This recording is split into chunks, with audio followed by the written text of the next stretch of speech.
Want to link a button to a specific section in Elementor? I'll show you how to do it quickly so your visitors can jump to any part of your page without scrolling manually. But don't forget to like this video, subscribe to my channel, and share it with your friends.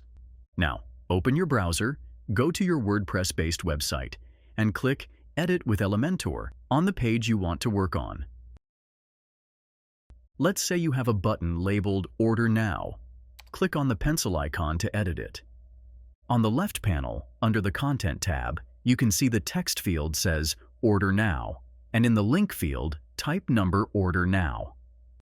Now scroll down and select the section you want this button to link to, like your product or order area. With that section selected, head to the Advanced tab in the left panel.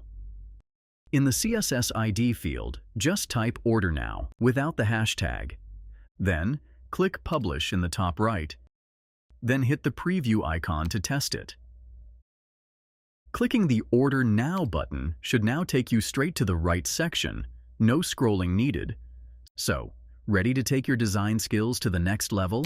Elementor is my top choice. Click the affiliate link below to start your design journey today. If this helped, don't forget to like, subscribe, and share. See you in the next one.